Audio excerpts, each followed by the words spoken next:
geser lagi sini, ngumpul sebelah sini.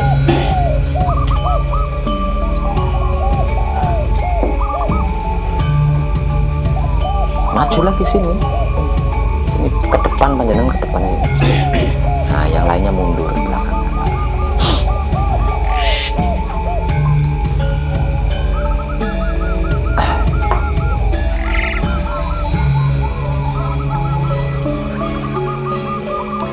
Ini dari mana semua ini? Panjenengan dari mana? Tegal.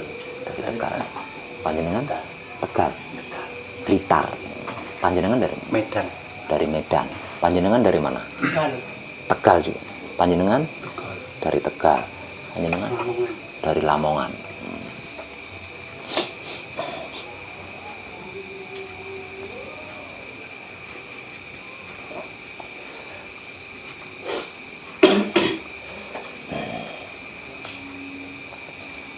Semuanya mengikuti gembleng. Ya. Dari Tegal itu tahu dari siapa? Dari Kadang. Terus sering nyimak di YouTube. Ada Kadang dari Tegal. Ada. Siapa namanya? Pak Slamet. Oh, Pak Slamet.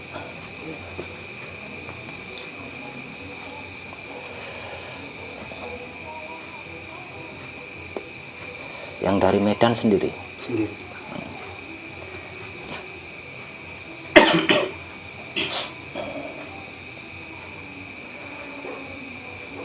Mohon maaf, kok panjenengan sampai tertarik ikut mengkaji diri bersama saya itu punya cita-cita apa? Punya keinginan apa? Coba saya pengen tahu. Enggak ada cita-cita kok. Enggak ada Tahu cita-cita. diri, sadar diri. Bagaimana Dan yang lain? mengenal diri. Yang lain bagaimana? Untuk selamat dunia akhirat. Untuk selamat. Yang lain Selamat dunia akhirat. enggak punya keinginan Enggak. pengen jadi orang kaya kek atau gimana gitu enggak? Ya. Pengen bisa bayar utang kalau punya utang atau bagaimana? Enggak. Bukan karena keinginan itu, bukan. Bukan.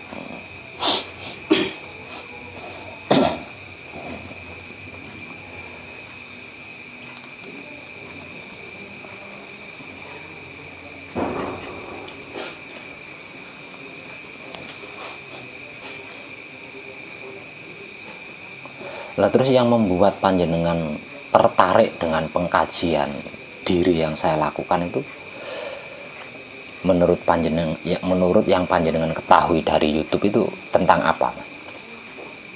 Tentang silsilah orang hidup yang sebenarnya. Kalau yang lain bagaimana? Apa yang membuat panjenengan tertarik itu? Tentang Padahal yang namanya pengkajian dulu itu kan banyak kan. Apalagi kalau panjenengan punya Android bisa buka YouTube, banyak sekali kan. Ya, kenapa kok panjenengan tertariknya ke pengkajian diri yang saya lakukan? Itu apa yang membuat panjenengan tertarik itu apa? Kalau menurut saya sendiri ini yang memang harus dicari manusia yang sesungguhnya mau.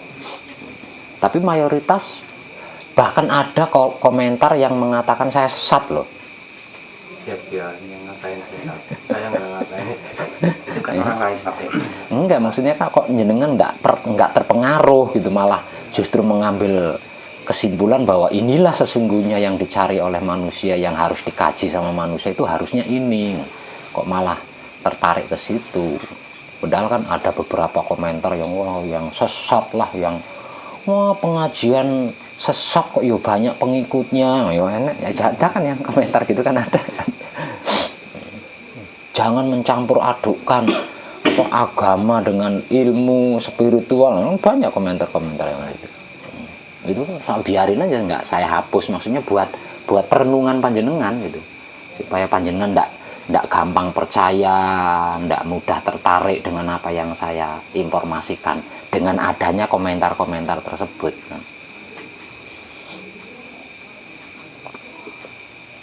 Lebih simpel sih Pak kayaknya. Yang membuat panjenengan tertarik lebih simpel. Langsung menuju ke Tuhan. Nah, langsung menuju ke Tuhan, terus nggak pakai puasa lagi ya. Iya.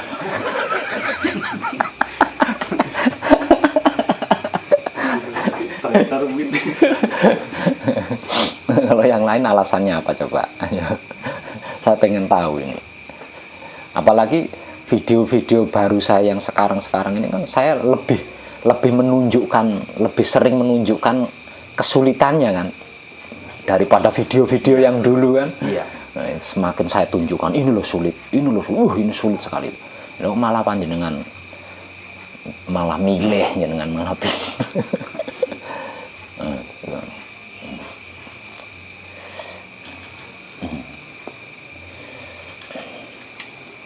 berulang-ulang kali saya katakan di dalam pengkajian diri menggunakan wahyu pancagaib atau sedulur papat kalimo pancernya sendiri, dan itu pun harus dipraktekkan dengan sikap dan sifatnya wahyu pancagaib itu sendiri.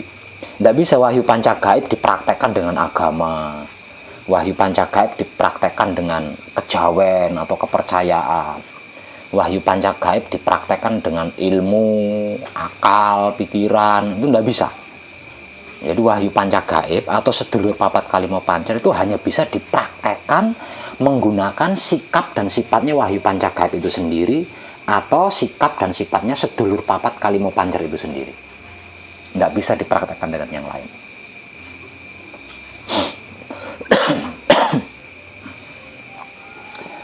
Jadi di pengkajian di sini tuh tidak ada sistem tawar-menawar, sistem bisnis itu nggak ada.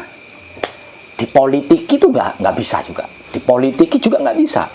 Lalu itu sikap dan sifat aslinya bawaan dari Maha Suci. Jadi nggak bisa dipolitiki, itu nggak bisa. Nah, itu sulitnya kan di situ sulit. Nah kebanyakan orang itu mundurnya dari hal itu, Kebanyakan orang yang dicari kan yang sesuai dengan akal pikiran saya dong, yang sesuai dengan kemauan saya dong. Nah, itu yang dicari kan gitu. Yang sesuai dengan kemampuan saya dong. Nah, yang dicari kan yang gitu. Lah ini tidak bisa nih, nggak bisa. Jadi suka tidak suka yang jenengan harus mempraktekkan wahyu pancagaib menggunakan sikap dan sifatnya wahyu pancagaib itu sendiri. Setuju tidak setuju, suka tidak suka, kuat tidak kuat itu. Nah, itu.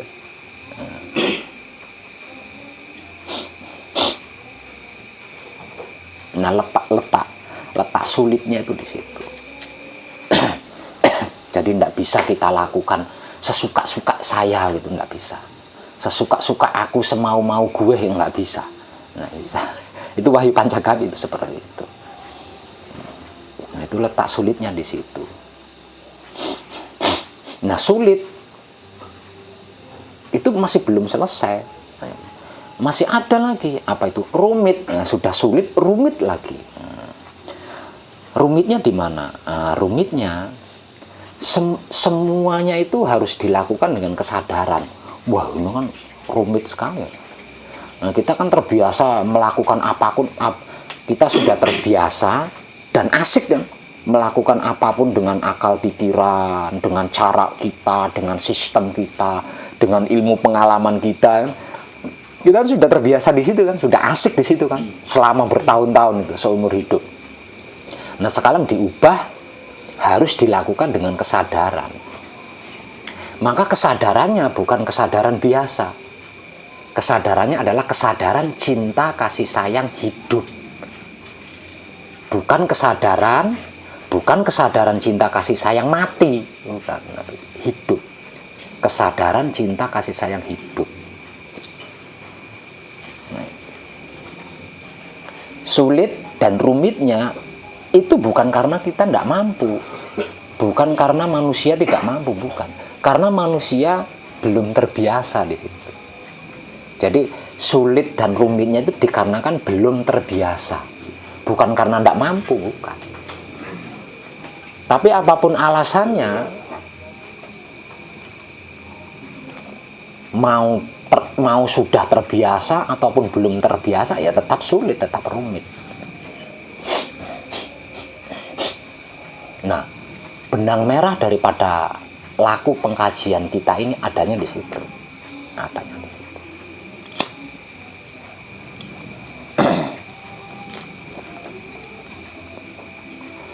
Selain itu, nggak ada yang sulit, nggak ada yang rumit. Lawang nggak pakai sesaji, nggak pakai uang, nggak pakai puasa, tirakat, bertapa, nggak.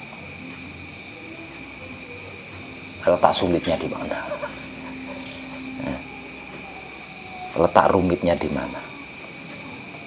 Rumitnya apa? Sulitnya karena wahyu pancagaib tidak bisa dipraktekkan, tidak bisa diibadahkan gitu ya. Tidak bisa diibadahkan atau tidak bisa dipraktekkan menggunakan selain sikap dan sifatnya sendiri. Itu sulitnya.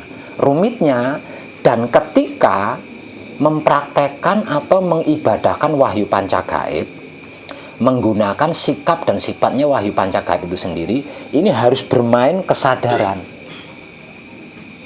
Yang digunakan harus kesadaran, bukan akal pikiran, bukan otot, bukan pengalaman, ilmu, bukan. Dan kesadarannya ini bukan kesadaran umum, bukan kesadaran yang mayoritas dimiliki oleh semua manusia. Kesadarannya harus kesadaran cinta kasih sayang yang hidup. Apa dua hal ini sepertinya hanya ada di pengkajian ini. Tentang dua hal ini. Kalau yang lain-lainnya mungkin ada di luar sana, tapi tentang dua hal ini hanya ada di kajian ini.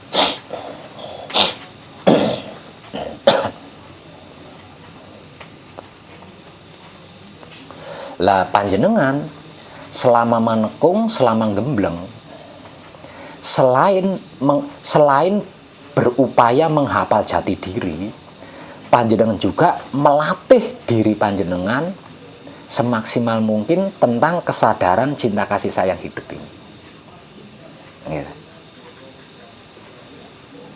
Pelatihannya yang kontinu itu adalah tentang kesadaran cinta kasih sayang hidup.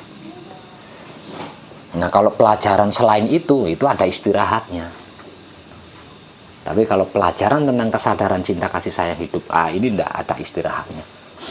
Mulai dari bangun tidur sampai tidur lagi, dilatih terus. Sebab kalau enggak, panjenengan tetap akan mengalami kesulitan, tetap akan mengalami kerumitan. Karena apa? Karena wahyu pancagaib itu gaib, gaibnya gaib. Jadi tidak bisa dijangkau dengan akal pikiran, tidak bisa. Yang bisa menjangkau wahyu pancagaib hanyalah kesadaran cinta kasih sayang hidup. Itu. Kalau wahyu pancagaib bisa disentuh, wahyu pancagaib bisa dijangkau, wahyu pancagaib bisa dicapai, selain dengan kesadaran cinta kasih sayang hidup, mestinya dari zaman Adam Hawa sudah terungkap, sudah dipraktekkan. Nyatanya dimulai dari kakek Adam moyang Hawa sampai di era modern ini bisa dihitung yang bisa, kecuali putra kekudangane Rama. Artinya putra kekudangane Rama itu jebolan dari pesanggrahan pesona jagat alit, lulusan dari pesanggrahan pesona jagat alit. Kalau bukan lulusan dari sini itu yang ada putra Rama, bukan putra kekudangane Rama. Putra Rama dengan putra kekudangane Rama ini beda ya. Kalau putra Rama itu makhluk hidup, artinya putra Rama itu seluruh manusia, bahkan yang bukan manusia, hewan-hewan itu juga putra Rama. Hewan juga itu putra Rama, tumbuh-tumbuhan itu putra Rama semua. Nah, tapi kalau putra kekudangane Rama adalah makhluk yang dikehendaki oleh Maha Suci. Tanda-tandanya putra Rama, tanda-tandanya putra kekudangane Rama, yang saya tulis di sini. Ini tandanya putra kekudangane Rama. Kalau tidak ini berarti itu putra Rama, bukan putra kekudangane Rama. itu sabda hidup. Sabda hidup.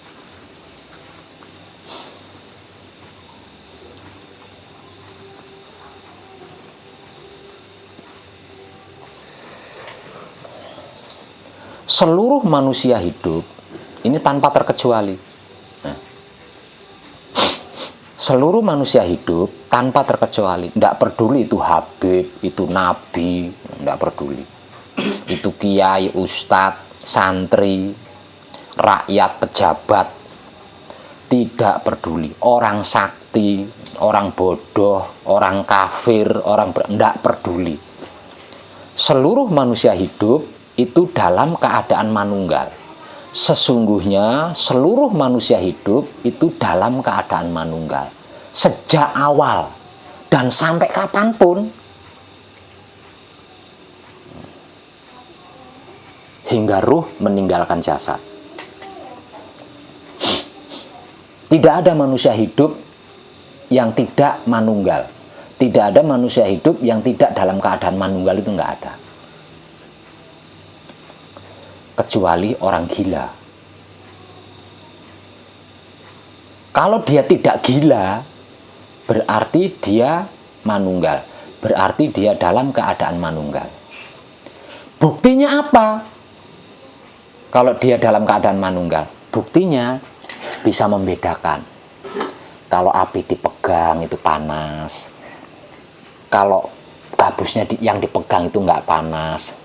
Rasanya ini manis, rasanya ini pahit, rasanya itu warna merah. Buktinya, itu bukti dari kemanunggalannya. Kalau tidak dalam keadaan manunggal, nggak bisa. Mengerti, memahami, mengetahui itu nggak bisa. Apalagi bisa merasakan nikmatnya makanan, minuman, nggak akan bisa kalau tidak dalam keadaan manunggal. Semua itu bisa panjenengan mengerti, segalanya bisa panjenengan pahami, seluruhnya bisa panjenengan ketahui dikarenakan panjenengan dalam keadaan manunggal. 5 ruh, wahyu panca gaib, sedulur papat kalimo pancer ada di dalam wujud panjenengan. Semuanya itu ada di dalam wujud panjenengan. Sebab karena itu panjenengan bisa mengerti, memahami, mengetahui dan merasakan.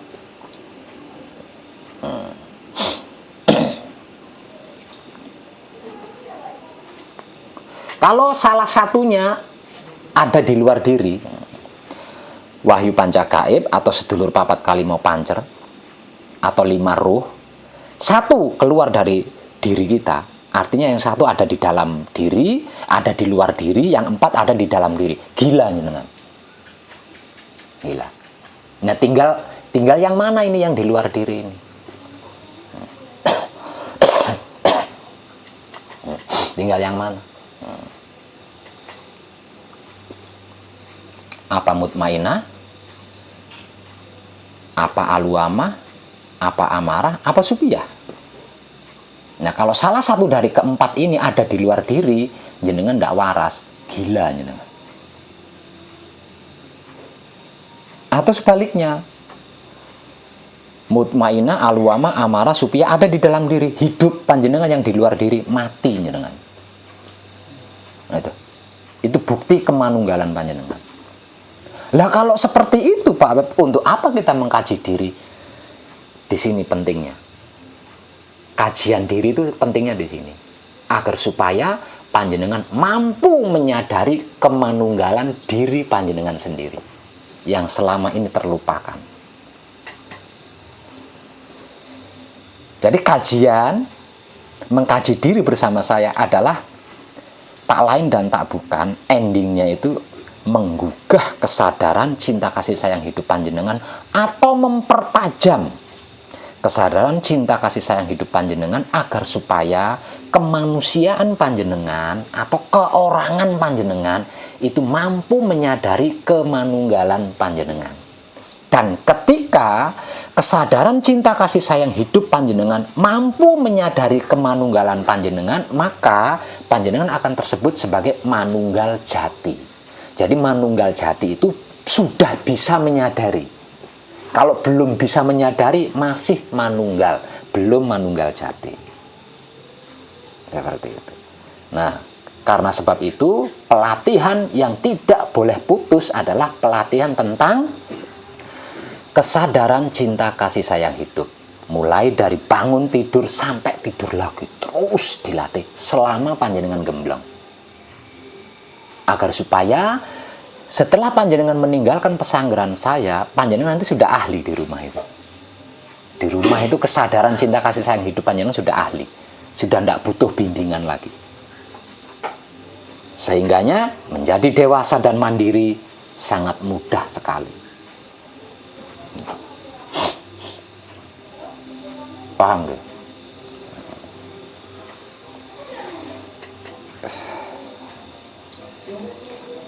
Nah, sebagai bukti bahwa panjenengan lahir batin itu dalam keadaan manunggal, nah panjenengan harus hafal itu. Itu sebagai bukti. Selebihnya itu terserah kesadaran cinta kasih sayang hidup panjenengan. Ngikut aja. Ngikut aja. Jadi selain terserah kepada kesadaran cinta kasih sayang hidup panjenengan, panjenengan harus hafal jati diri sebagai bukti kalau panjenengan dalam keadaan manunggal.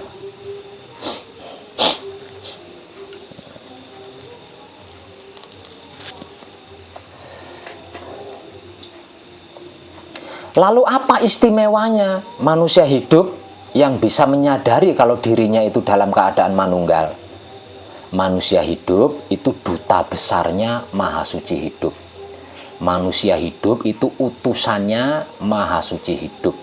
Manusia hidup itu gambaran kenyataan wujudnya Maha Suci hidup.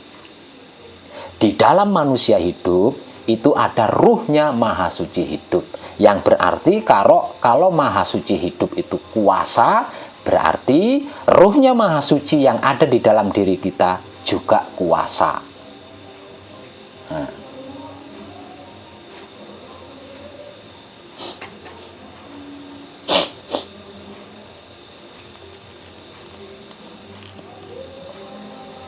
Itu keistimewaannya, itu keistimewaan bagi setiap manusia hidup yang mampu menyadari kemanunggalannya dengan alam semesta seisinya, termasuk Tuhan di dalamnya.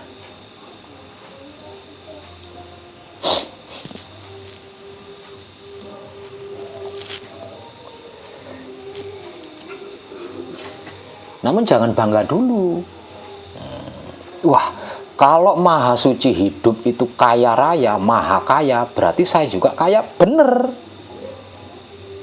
Kalau Maha Suci hidup itu sakti, berarti kita juga sakti. Bener sekali. Kalau Maha Suci hidup itu maha mengetahui, berarti kita juga waskita. Bener sekali. Tapi jangan bangga dulu.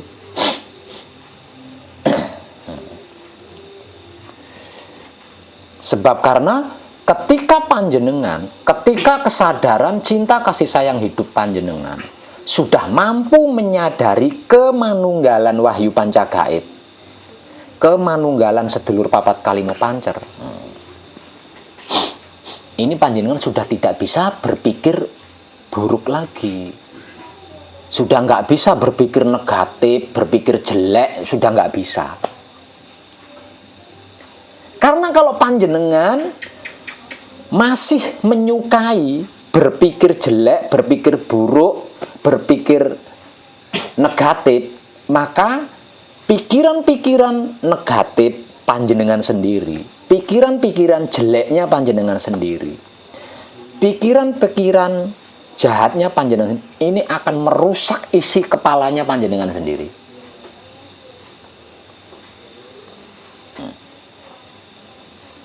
Dia akan menjadi senjata makan tuan yang akan menghancurkan kepala panjenengan sendiri.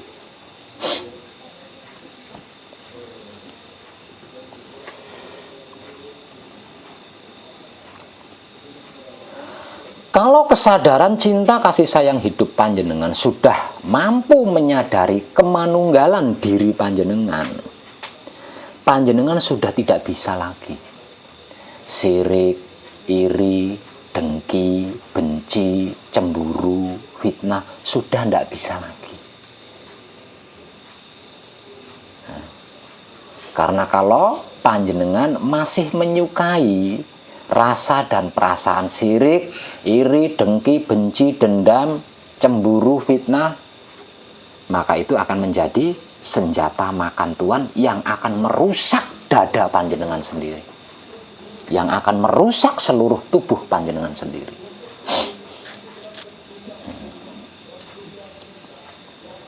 Itu.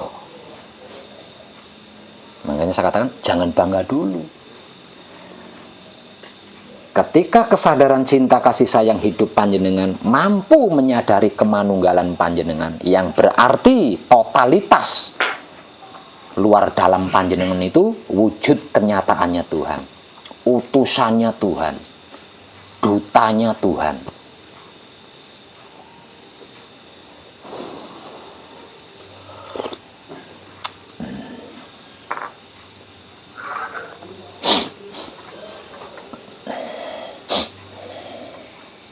Suka tidak suka, mau tidak mau, mampu tidak mau, mampu tidak mampu, setuju tidak setuju, panjenengan harus menjadi makhluk yang diberi stempel makhluk paling sempurna dibanding makhluk-makhluk lainnya, yaitu makhluk suci.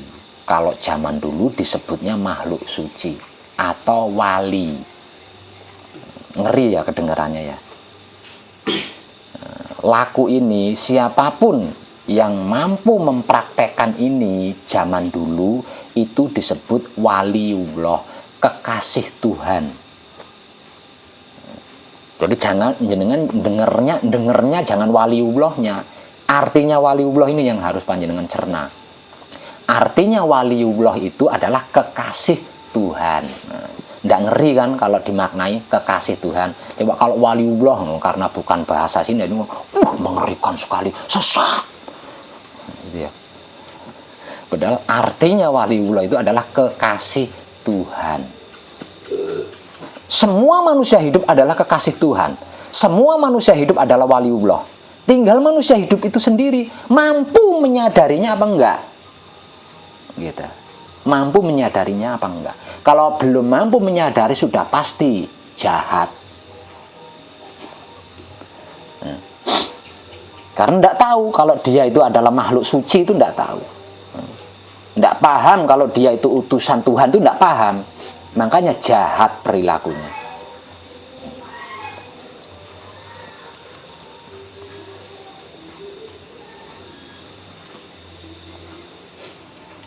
Sebab karena itu, siapapun panjenengan kalau berhasil menyelesaikan laku gembleng, laku selanjutnya panjenengan adalah laku suci. Ya, laku suci.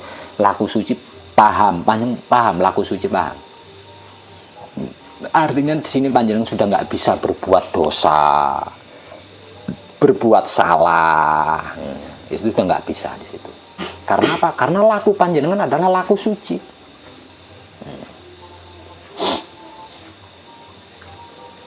Nah, ini bukan mustahil. Semua manusia hidup itu mampu. Semua manusia hidup itu bisa. Karena semua manusia hidup itu dicipta untuk itu. Jadi jenengan jangan kerdil. Jangan mengecilkan diri. Wah, berarti saya enggak. Jangan berpikir seperti itu. Jadi suci itu bukan seperti yang kita pikirkan selama ini. Selama ini kita memaknai suci kan mustahil kan, sesuatu yang mustahil kan suci. Padahal suci itu tidak seperti itu. Suci itu sederhana. Suci itu bersih. Nggak ada bedanya antara suci dengan bersih, itu nggak ada. Hanya saja kalau suci ini bahasa spiritual, bersih ini bahasa umum. Tapi kalau disejajarkan podo sama, bersih sama suci itu sama. Nah, bersih ini sering saya bahasakan dengan menggunakan murni. Nah, murni ini juga termasuk bahasa spiritual. Nah, kalau bahasa awamnya bersih. Nah, apakah bersih ini sesuatu yang mengerikan sehingga panjenengan merasa mustahil untuk menjadi orang suci? Nah, selama ini kan kita merasa mengeklaim bahwa diri kita itu mustahil suci kan. Karena apa? Karena perut kita bendino yang gembel-gembel kotoran, sucinya dari mana gitu kan yang ada di pikiran kita. Wahyu Pancagaib nggak ada kaitannya dengan tembeleknya jenengan tuh nggak ada. Walaupun tembelek itu tetap tembeleknya Maha Suci. Ya enggak? Ada sesuatu yang itu bukan Maha Suci? Nggak ada. Termasuk tembelek kan? Lah kalau seperti itu kenapa merasa diri panjenengan mustahil untuk bisa suci? Suci itu aslinya hanya seperti itu loh gitu. Jadi suci itu bukan berada di langit ketujuh, mustahil makhluk mencapainya, itu enggak seperti itu.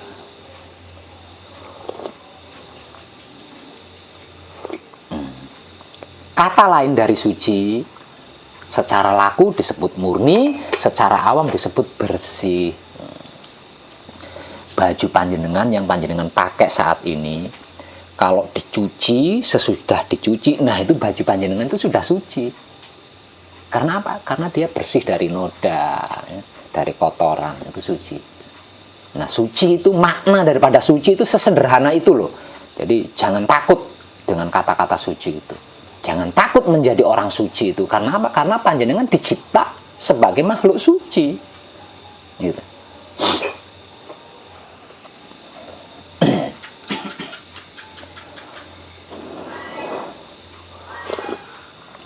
Dan yang bisa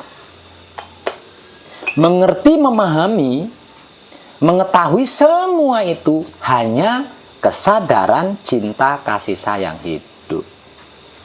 Selain kesadaran cinta kasih sayang hidup, tidak bisa. Mengerti itu tidak bisa. Paham itu tidak bisa. Tahu apalagi? Tidak bisa. Karena bukan ranahnya.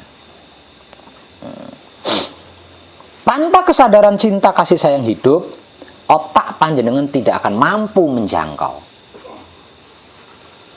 Hati panjenengan tidak akan mampu memahami.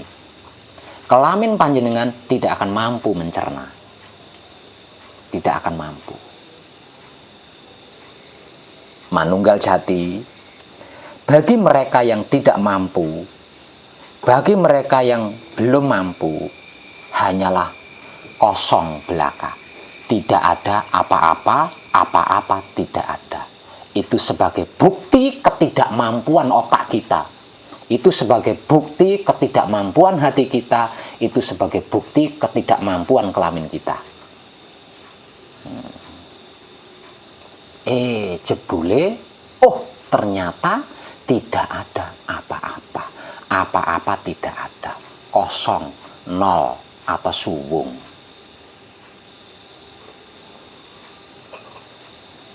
Otak kita tidak mampu. Ngertinya ya nggak ada apa-apa. Taunya ya apa-apa nggak ada. Kosong, suwung, nol. Padahal semuanya di situ. Apapun kejadian yang terjadi, apapun kejadian yang belum terjadi, ya di situ-situ juga. Tuhan ya di situ-situ juga. Namun dikarenakan tidak mampu mencernanya, ya nggak ada apa-apa, apa-apa nggak ada, nol, subuh, kosong, nggak ada apa-apa.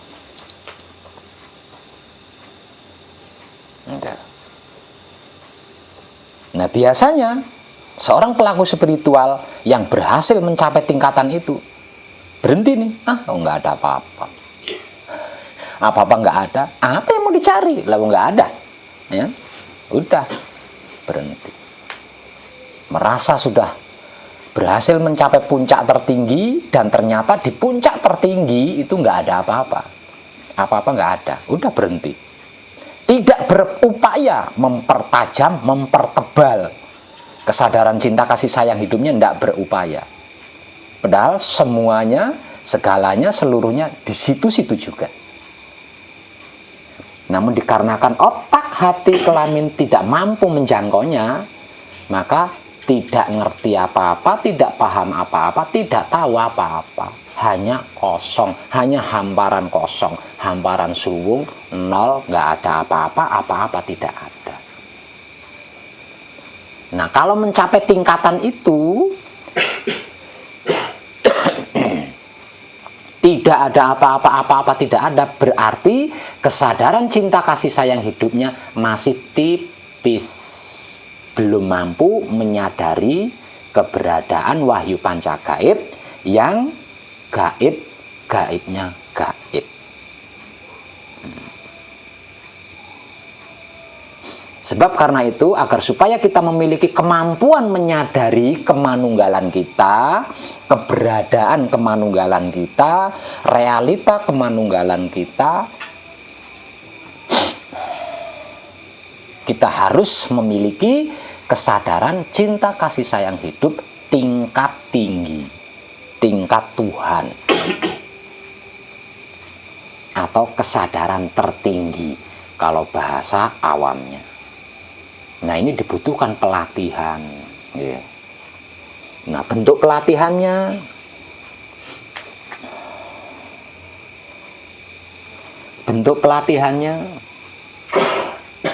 setelah selesai dari melakukan patrap samadhi,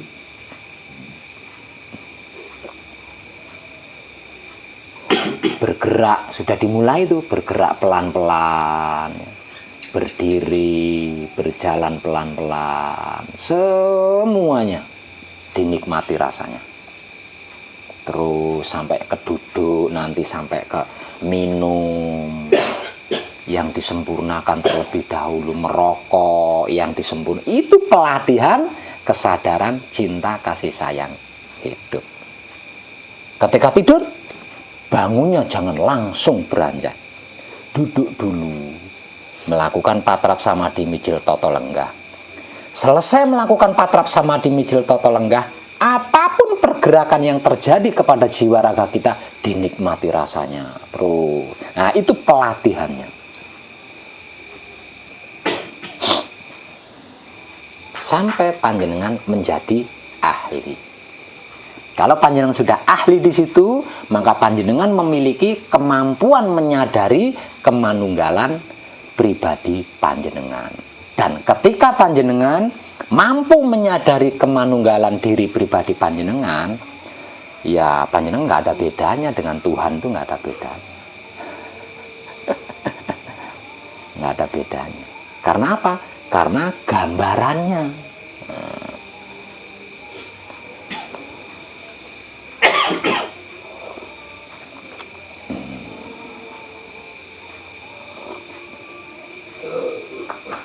Paham nggih?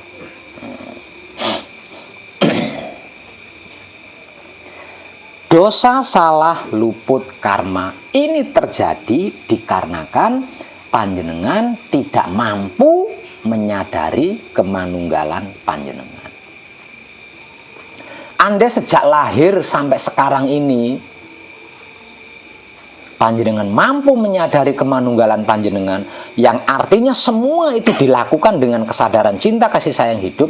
Dosa itu nggak ada, salah itu nggak ada, luput itu nggak ada, karma itu nggak ada, gagal, sakit, miskin, dan bla bla itu tidak ada. Karena semuanya yang terjadi adalah Maha Suci itu sendiri.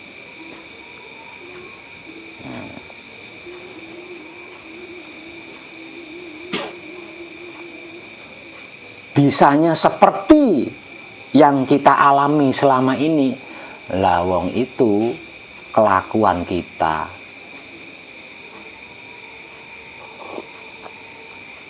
Kelakuan makhluk yang tidak suci, kelakuan makhluk yang tidak tahu diri, kelakuan makhluk yang tidak kenal diri, tidak paham diri.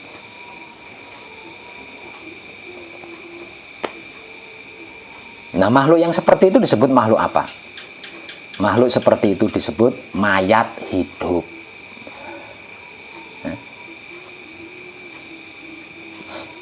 Bukan manusia hidup, tapi mayat hidup.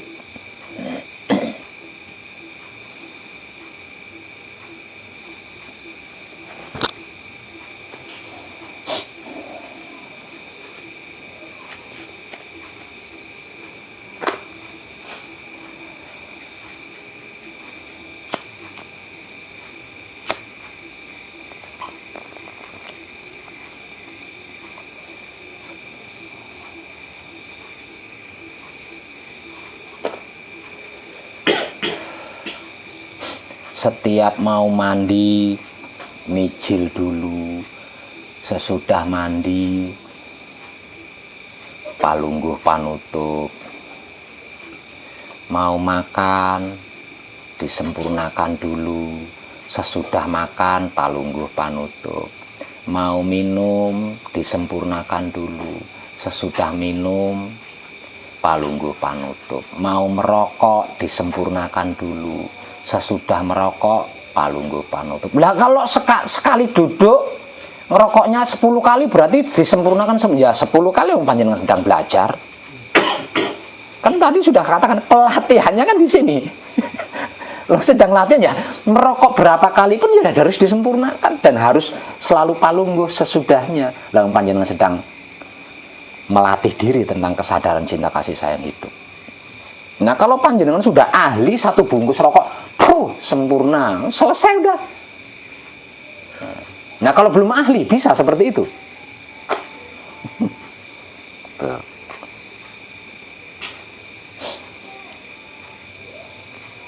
Oh saya sudah ahli, bagaimana mau ahli? Lawang kemanunggalannya saja belum bisa menyadari. Buktinya kalau belum mampu menyadari kemanunggalan diri, lah masih mencari-cari ke sana-sana. Kalau sudah mampu menyadari kemanunggalan diri, tidak akan mencari apa-apa. Lah wong semuanya ada di dalam diri. Tidak akan kekurangan apa-apa karena semuanya ada di dalam diri.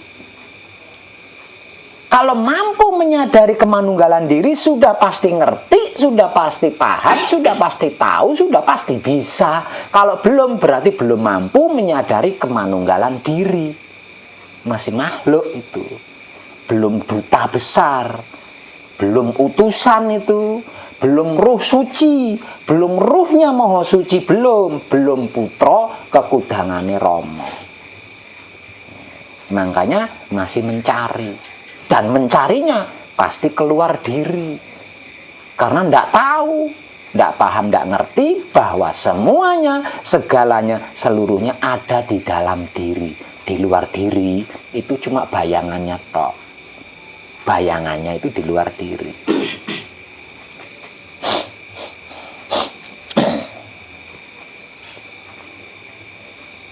Yang asli ada di dalam diri. Jadi kalau panjenengan memerlukan apapun, membutuhkan apapun, carilah ke dalam diri.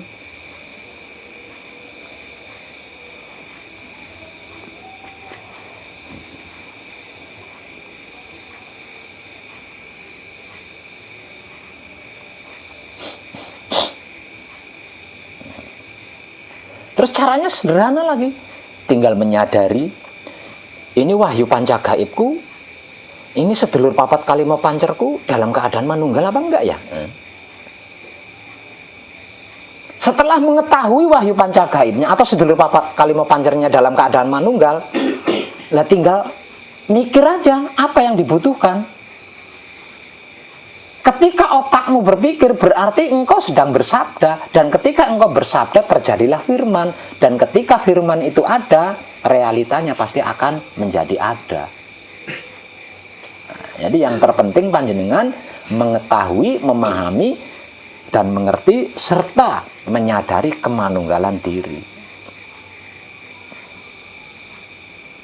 Sesederhana itu aslinya. Menjadi sulit karena panjenengan mencarinya keluar.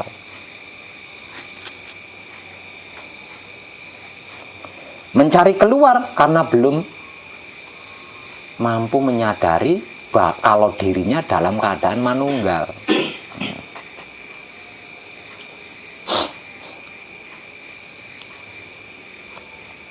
Nggih.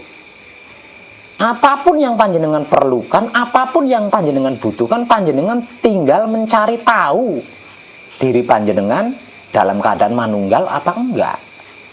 Kalau tidak dalam keadaan manunggal, palungguh supaya manunggal. Kalau sudah manunggal, mencipta, berpikir apa yang dibutuhkan, apa yang diperlukan.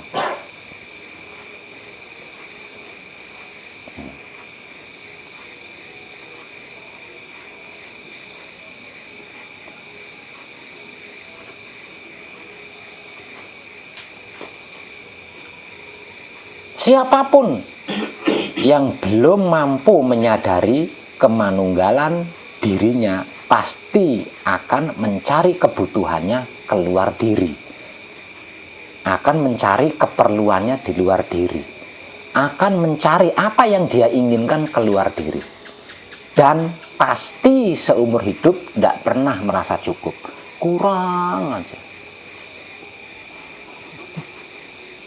Gitu.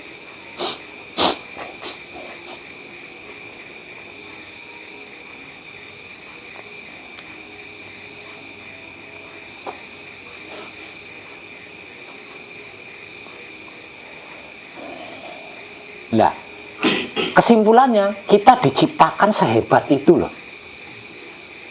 Kita sebagai manusia hidup diciptakan dengan sehebat itu, sebagai sehebat itu oleh Maha Suci. Seberapa banyak syukur panjenengan? Ini juga menentukan. Artinya setiap kali melakukan palungguh panutup, jangan pernah lalai ucapkan terima kasih.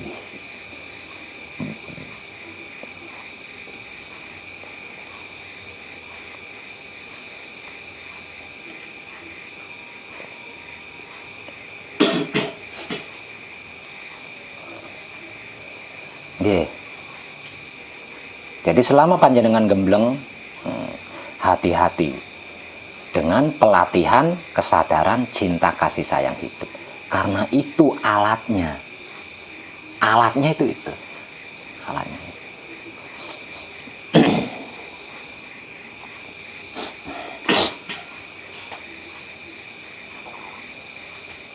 Lalu apa sih sebenarnya kesadaran cinta kasih sayang hidup itu? Kesadaran cinta kasih sayang hidup di sini ada tiga kalimat. Kesadaran cinta kasih sayang hidup ada tiga ya. Otak atau Baitul Makmur, hati atau Baitul Muharram, kelamin atau Baitul Muqaddas. Kesadaran adalah gerak-gerik hidup. Cinta kasih sayang adalah Maha Suci. Sedangkan hidup, kemanunggalan antara hidup dan Maha Suci hidup. Sir dat sifat, ayat ketiga dari bacaan kunci. Itulah kesadaran cinta kasih sayang hidup. Itulah ilmu kesadaran cinta kasih sayang hidup. Itulah ilmu sudah jadi. Tinggal lep, sirola, datola, sipatola. Itu adalah ilmu jadi. Jadi tak perlu diolah lagi. Tinggal lep. Itulah kesadaran cinta kasih sayang hidup. Itulah manunggal jati. Ayat ketiga dari bacaan kunci.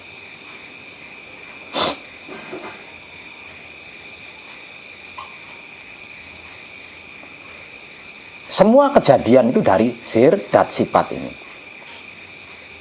Bahkan yang belum terjadi juga dari tiga hal ini. Dari kemanunggalan tiga hal itu.